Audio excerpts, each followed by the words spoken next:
The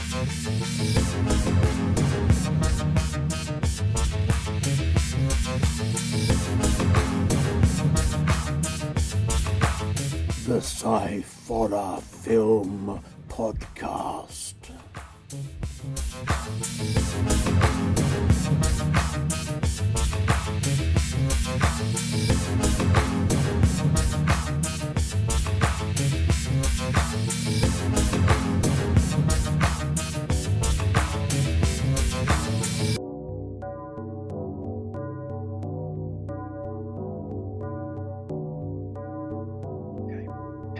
Hello and welcome to another episode of the Sciforror Film Podcast. I'm here at Andy Walker. I'm here as usual with my friend Badger. Hello, Badger. Hello, how's it going, everyone? Hello, I'm fine, thank you. Is everybody out there is okay, I hope? Thank you for joining us again. Indeed, most kind of you all. And a big thank you to everyone that's been commenting. I've been noticing we've been getting a lot more comments recently. Yes. So thank you, everyone, for engaging and chatting with us too about the podcast. We really appreciate it. Absolutely. And as I said last week, if anyone's got any suggestions or things for films that you think we could review, then let us know. We'll have a look and see what we can do. And if you've got your own films that you've made and you've put out there, definitely let us know about those. And we're always happy to review independent films. Oh, I absolutely adore it. Yeah, you know, if we don't do it as a team, one of us will do it. And I absolutely adore a hokey like you, the person you interviewed the other day. I was really hoping if you can get them to write a list of some of the found footage films that they've seen, because they were like, oh yeah, I'm watching all these hokey found footage films. I'm like, mention them, tell me them, what are they? Oh yes, yeah, no, that'd be a good idea actually. I don't know. Yeah, I'll find out what they are. Yeah, because I you know, I know you are a big fan of the found footage. Yes, I am a big fan of the found footage niche. Yeah. And the hokier, the cheaper, and the worse, the better. Me, not so much, but you definitely like that sort of thing. I know you do. Well, I based the whole series on it, didn't I? With the STI stuff, you know. Definitely. Okay, so this week we're looking at science fiction. We've got 2 short films and a feature film, which confused me, but I will get onto that. So the first of our short films is from 2026, and it's called Headspace Inc. The writer and director is Reece Shearing. The cast is Sharon Cunliffe, Stephen Cunnington, Claudine Dern, Laurie Fields, Mark Gambino, Jason Jeffries, and Tabitha Venice. The synopsis, it says, in the near future, a private cybercrime investigator risks his freedom to release a teenager's consciousness from the grasp of an enthralled old film director hiding in virtual reality. The thing I really liked about this was the fact there seemed to be lots of different layers to this film. Yes, definitely, yeah. You start off with like somebody in a room who wakes up, and then they go into this kind of like virtual reality AI thing, which then it cuts to these people in the home with the teenager, and the guy comes in, and then they go into his virtual reality thing, and it was really clever how they kind of had all these different layers. That's right, yeah. So you got an instant bit of storyline. It was almost like, this is what it's about, boom. Yeah. And it was based in an advert for the actual product. So that was, you know, to coin the kids today, that was very meta. So that was very meta how they advertised the fake product and then went into the actual storyline of the product. I thought that was really good. Yeah. But it was very interesting.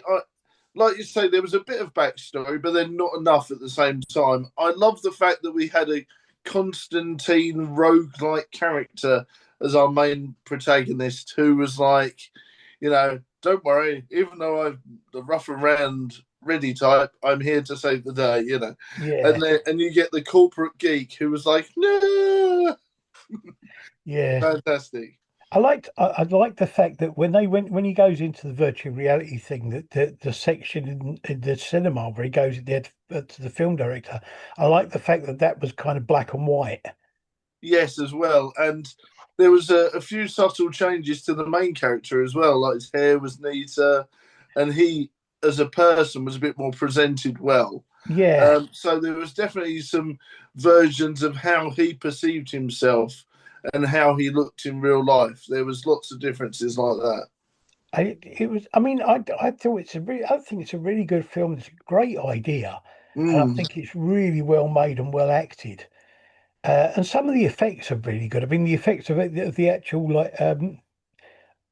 virtual reality headset thing, it works that's it. And the skin really good. underneath the little button was great, Yeah, and I thought that that really worked because that was all you need is a couple of good makeup artists and some sellotape and you're away.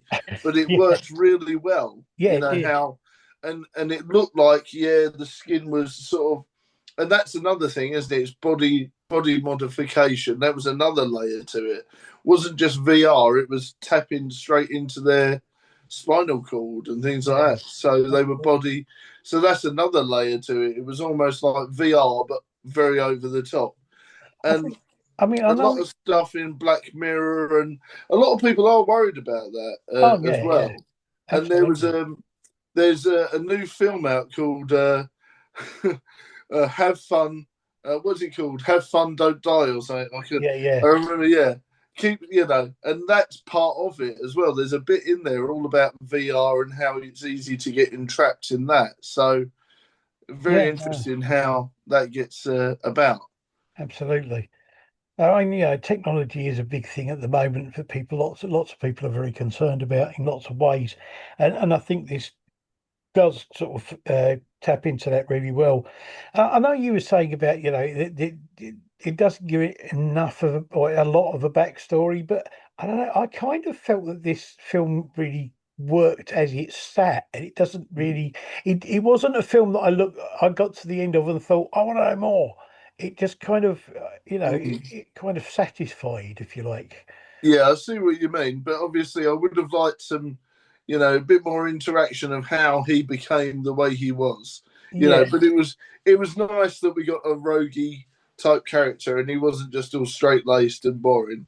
So there was some nice layers there, but I definitely got like a Constantine sort of like a David Tennant Doctor Who aspect vibe from there. yeah, I mean, they did say that he'd originally worked for the company, had been kicked out, he'd been sacked for him, and he was now sort of like investigating sort of or doing troubleshooting stuff as a kind of freelancer. But Mm. yeah, but I enjoyed watching it. I thought it was very well done. For an independent like short film, I thought it was really good and really well done. Yeah, and obviously they had to have hired out or done some favors to get the cinema. I wonder if that Yeah, it did look like a real cinema set to me. And absolutely. Yeah. so I wonder where that was based because it's a nice little cinema. Yeah, well, it's true. I mean, it could just be it's a local cinema and they've gone to them and say, when you're closed on Sunday or Sunday night, can we come in and do a bit of filming for half hour? Yeah, That's it, yeah. And I think that's where the magic lies when you know someone that knows someone who can get you into something like that. It was a fantastic set piece. yeah, Yeah, and absolutely. yeah, and like you say, the colorization of the film and everything really added to it. It gave Yeah, it that sort of like noir detective aspect, which yes, I loved. Yeah, definitely. Yeah, yeah. No, it was. I enjoyed watching it. I thought it was really good. very fast paced as well. It didn't seem like it was 15 minutes either. So No, very fast paced. it was. Yeah, yeah. Okay, we go on to the second one. The second one is actually from 2015. I didn't realize it was that old. And Mm. this is a film called The Fisherman. Yes, yeah. This is Cantonese. Now it's on the Brothers channel, but I don't think they actually were involved in the making of it. But they do a lot. Almost everything they have on their channel has got like CGI stuff in it, and that's the kind of how they end up having it on there. Let me see. The writer and director was Al Alejandro Suarez Lozano. There you go. Not a very Cantonese name, but there you go. Oh no. No. The cast is Andrew Ng, Kam Chung Ng, Patrick Yip, and Fung Tak Chi. There you go. The synopsis says this says Honourable Old Wong has been a squid fisherman for nearly all of his life, but unfortunately nowadays he struggles to make ends meet. Soon his fishing rod's bell will cheerfully ring, but does he really want to surface his prize catch? Mm. I wasn't sure what to expect from this film, but No, neither was I. I really liked it though. I was very pleasantly surprised It by the end. it kind of this is really odd because, as you said with the other one, which is it was fast paced, but didn't feel like it was as long, as long as it was. This one is quite slow, but it still didn't seem to be on for that long. It didn't No, I know. feel like Yeah. it was on that long somehow.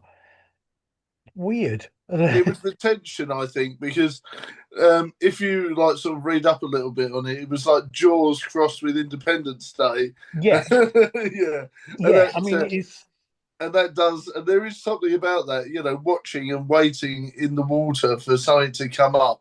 That does add to the spooks, yeah, and I do get that kind of Jaws feeling. It kind of had a definite feeling of that to it. What I liked is the fact that everything you needed to know about him and about kind of what was going to possibly happen was set up in about the first 5 or 6 minutes of the film.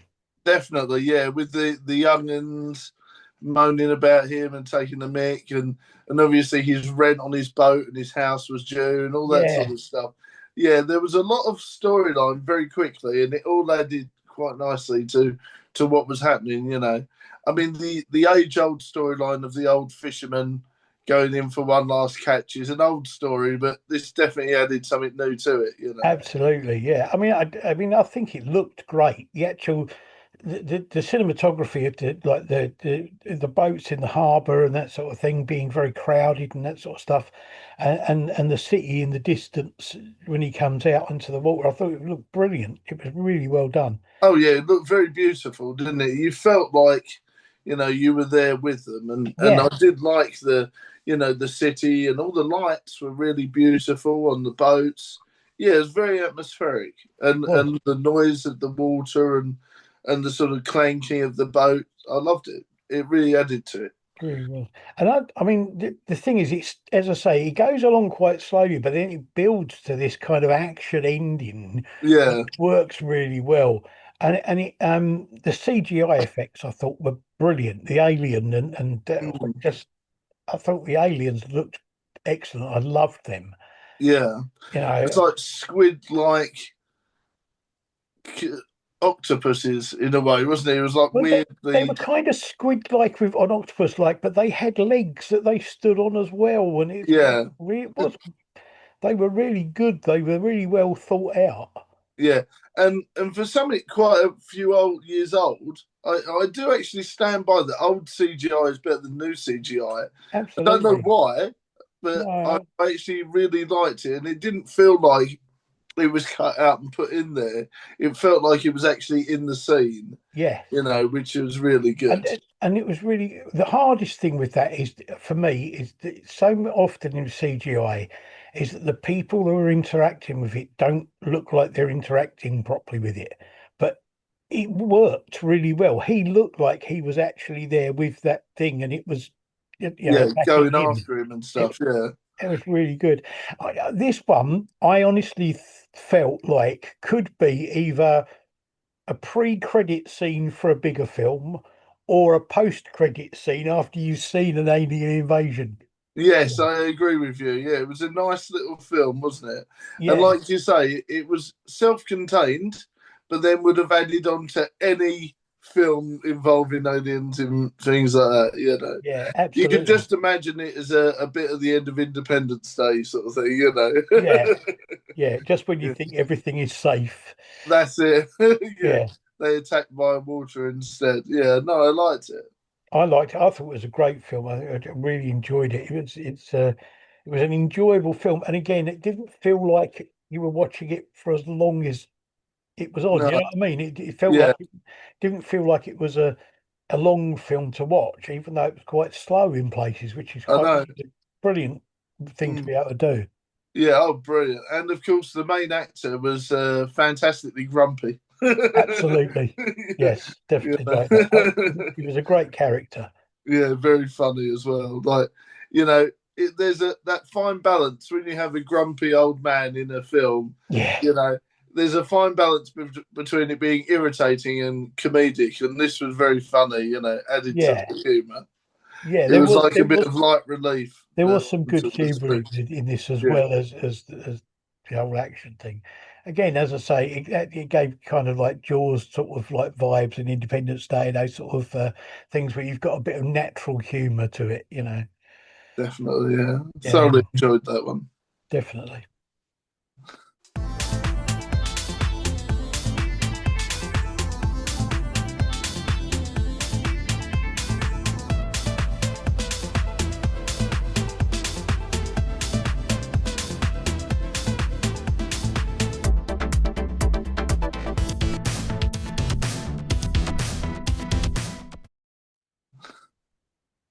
Okay.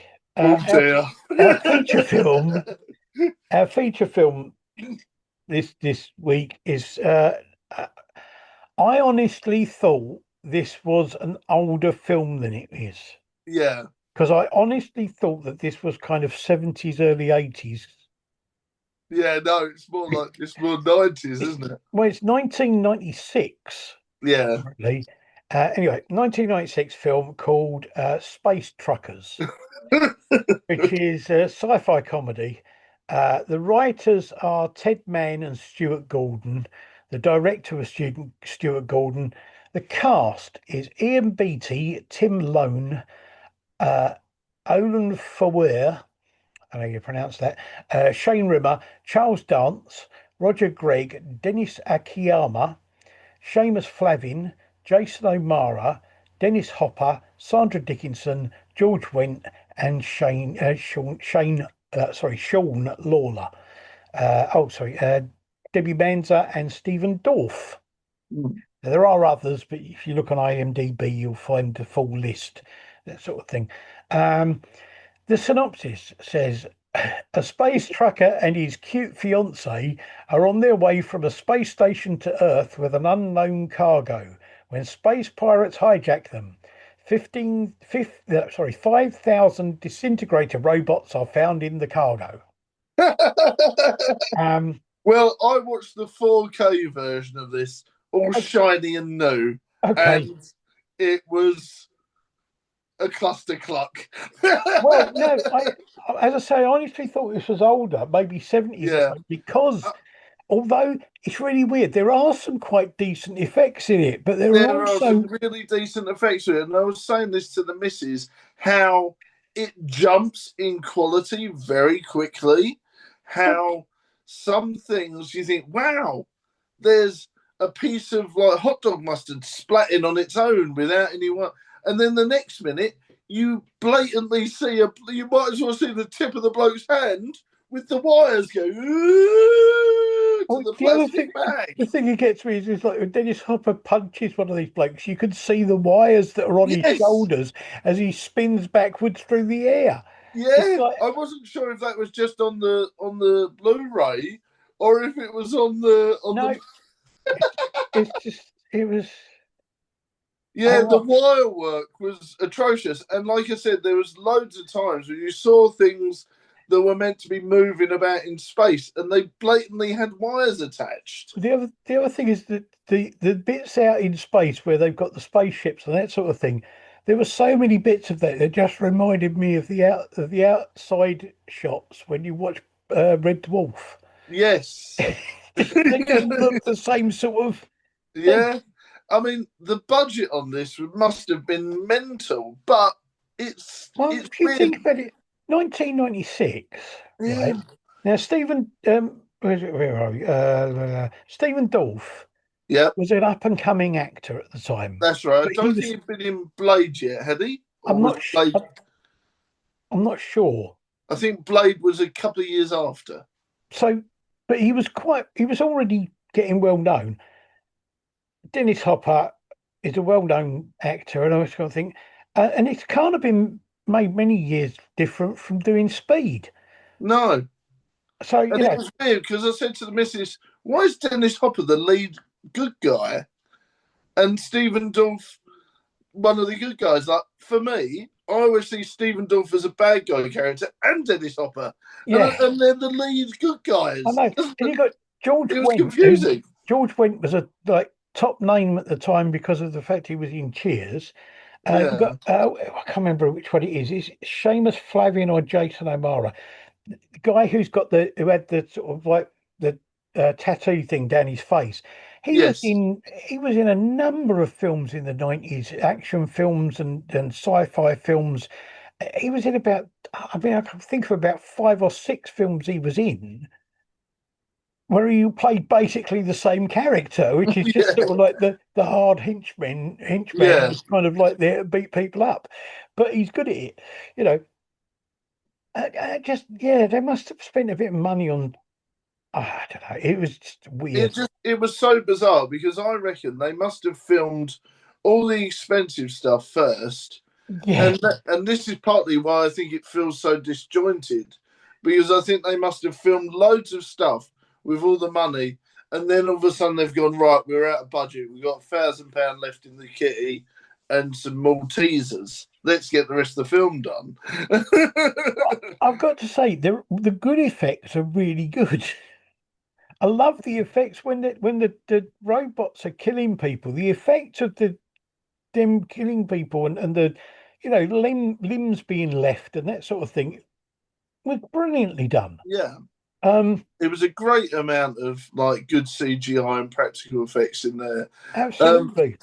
I just wonder, like, was it done on purpose? Was it hokey in places on purpose? And if so, they should have put that in somewhere. They should have made people realise that it was I, meant to be like that. Because I'm if not that was what sure. they were going for, they succeeded fantastically.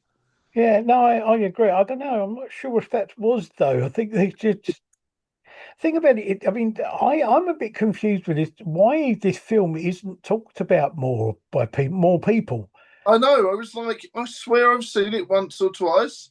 I remembered bits of it, but when you think you've had a few jars with the lads, and then you come back and watch a bad film on DVD. Yeah, It was one of them. I think I'd but seen it, but not really. I mean, I haven't seen many people talking about this or heard many people talking about it either. And the thing is, The cast is fantastic. it, yeah, is it cheesy? Hell yes, completely cheesy. Does it have some awful bits? Completely and absolutely yes. But it's easily as good as many other sci-fi films from the late 90s. In fact, I would say it's better than some. Yeah, definitely. And Um, it's got some great ideas in it and some great bits of story. And I loved the robots. I thought the robots were fantastic. It's just weird. It's just kind of like, but I got to say, there's so much about this film that is awful, but I enjoyed it. yeah. I was thinking about it. I was thinking about it because I was reading a thing today, yesterday, about somebody was talking about the Spaceballs 2, the sequel, Yeah. I think Spaceballs, and I can't stand Spaceballs. I think this is a much better sci-fi comedy than Spaceballs. I'd Yeah. much rather watch this. Oh dear. Um, and Charles Dance was really good. The idea, I love the idea that he's rebuilt his entire body, and he's got this kind of like motor on his sexual organs that fails, and he's got to rewire it so that it starts working properly before he can have sex with this woman. That was really funny. That was brilliant. Yeah. Um, So, and uh, and he was like, "Oh, excuse me. It takes a while to warm up." Rev, rev. yeah, it was really good. I really enjoyed it. Yeah. It's just But a bizarre film in lots of ways, but I don't know. I mean, as I say, you got all of that great story, great robots, great stuff, that sort of thing, bit of comedy. if you're a fan of 90s pop culture, it literally screams it everywhere. Absolutely. It did remind me of like a night out in Camden clubbing, with all the different, the costumes were very out there, weren't they? The Yeah, costumes yeah. were very out there. And I liked the fact that they kind of used an idea from 2001, which looks like when he goes into the bar cafe area bit, the Yeah, fact that it's kind of because it's around the outside of the space station, that it's kind of like in this it's kind of this arced sort of tube that you kind of walk down and up. yeah, That was yeah. really It did cleverly make me done. laugh though. It was a bit like, was it in the main female actress's like sort of like contract that should be half in the nip the whole film? Because Probably, yeah. I mean, she's only wearing clothes at the start of the film, and then the rest of it she's semi-naked throughout the whole film. yeah, I know. It's I suppose it's kind of in keeping with with science fiction as a whole, really. Really, yeah, I suppose so. Mm, But no, I enjoyed watching it. I wasn't sure about whether I would, to be honest, because yeah. Dennis Hopper's one of these people who he can be in lot. You can watch him in 5 films, and you'll love two of them, hate two of them, and the other one you kind of I'm not sure. Do you know what I mean? Yeah, I know what you mean. Yeah.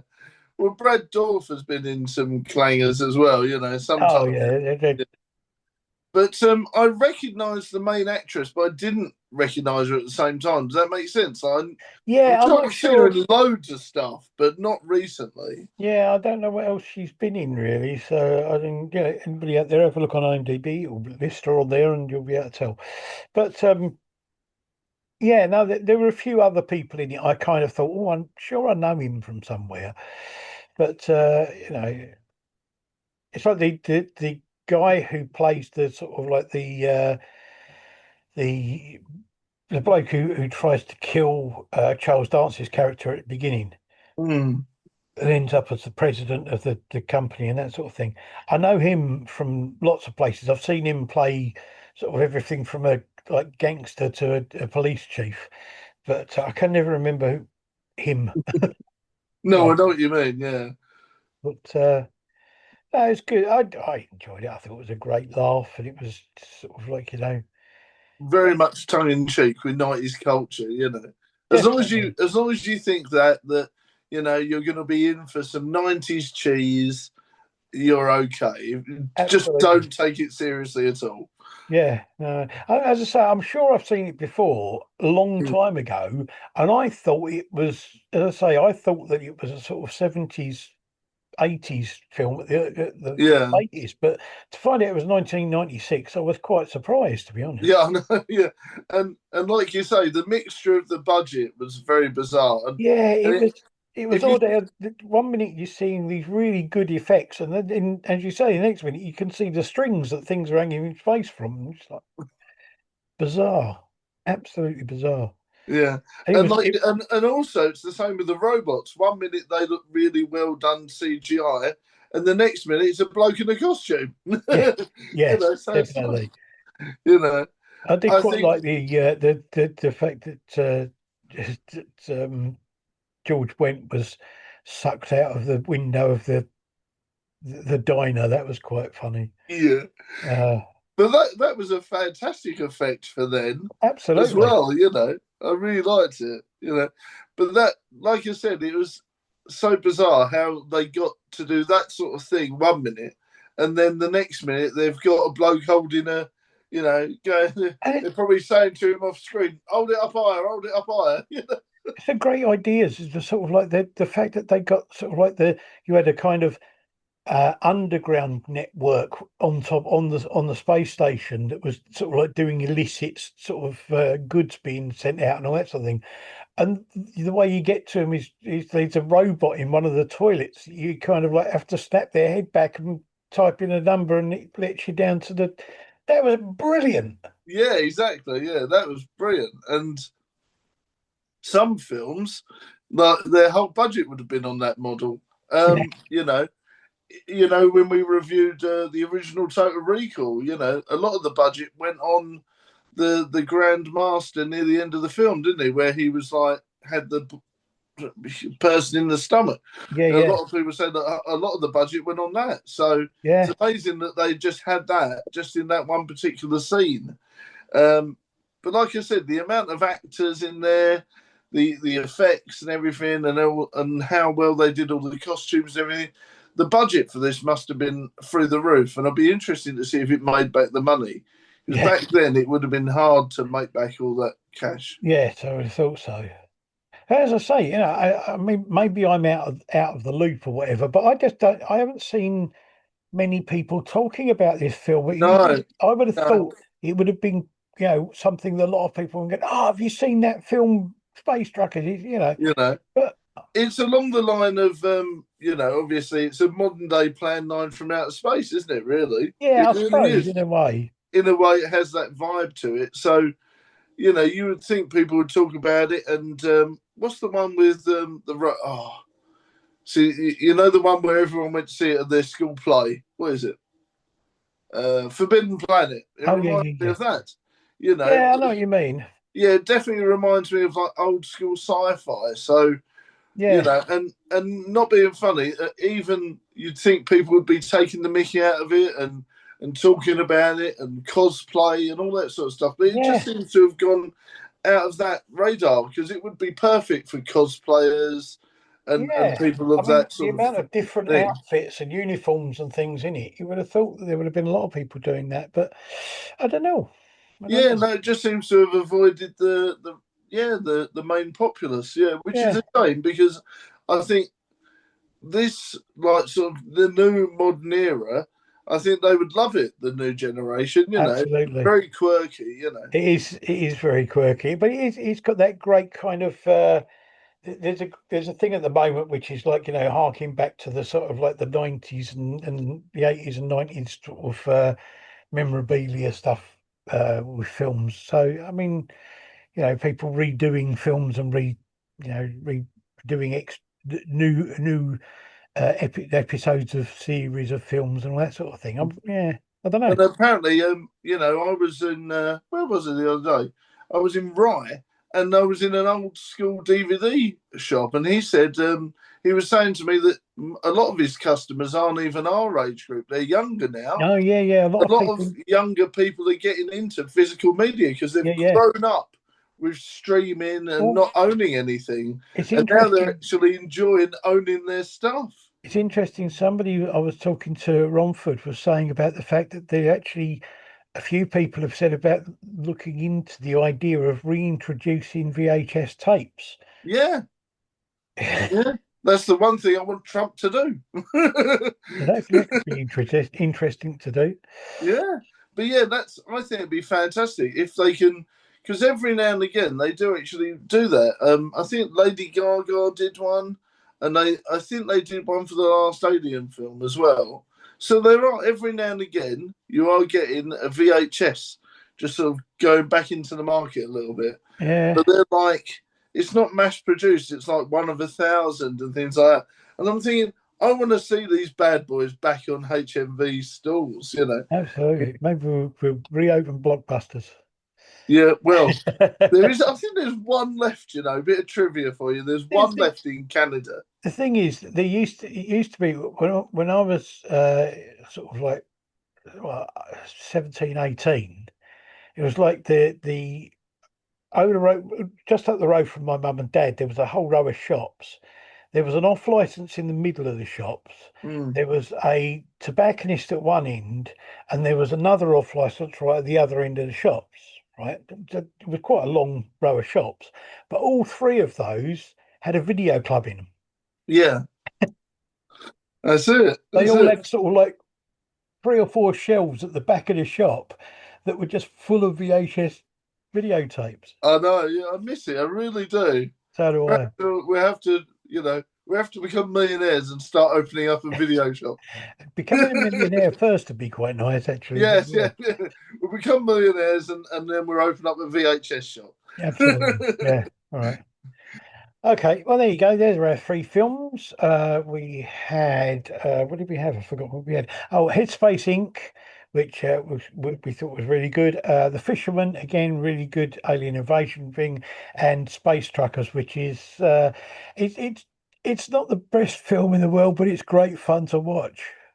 It's a real mixed bag. It's like it feels like you're watching six different films all at once. It really does. Absolutely. Yeah, yeah, But yeah, it's definitely something that should be studied and enjoyed. definitely. I But really yeah, enjoyed don't take watching it it. too seriously, whatever you do. It's No, lots of fun. that's right. Okay. Thank you, Badger. Thank Uh, you as always. Please. We got another extra episode coming up this weekend. I'm interviewing Jack Burney and Chris Roberts, who are the two guys who made Mormon's Guide to Home Invasions and other films. So that we'll be talking to them. There will be other ones coming out as we go along. Next time we'll be looking at horror films, and we will be we're looking at a foreign horror movie. Foreign. I hope it's got subtitles. Oh dear. If not, I will be turning on the closed captions, and we will be seeing how well they work. Um, so there you go. Okay. Thank you very much. Thank you Always a to pleasure, everybody. buddy. Always a pleasure. Thank you to everybody for watching and listening and all that kind of thing. Please like and share and subscribe and all that kind of thing, and keep leaving us comments. It's always good to talk to you. And we can also have a look on the Sciforror Film Network on Facebook. And you can contact us either on Facebook or here, leave comments on here or whatever. If you've got any ideas for films you'd like us to do, or if you think that our opinions of films that we've reviewed are wrong, or if you'd like to tell us anything about any of the films we've reviewed that we've missed, or something like that. Fantastic. Yeah, definitely. Yeah, let's get involved. And also, if you know any trivia about space truckers, why the heck it was a colossal mess of whatever the hell it was, if And you know why, tell us in the comments. what I want to know is, being as it was mid to late 90s, and it was the start of, I mean, the 90s was the big era for things being sold that is as like connection to films. Were there any action figures or the spaceships or anything like that that were Yes, sold that's to a space great truckers? idea. And also, I wondered as well, is there a video game license? Is someone out there playing a Space Truckers video game? I really want to know. That And was a like you possibility. say, if there is action figures, show us, and I'd love to see some because they look fantastic. Yeah, that'd be really cool. I'd like to just have one of the little robots myself. Oh no, don't, because you'll be sent 20 of them in the post. Oh, I wish. I wish. All right. Okay. Thank you to everybody. Thank you, Badger. Thank you. And we will see you again soon. Thank you. Bye Bye. for now, everyone. Bye.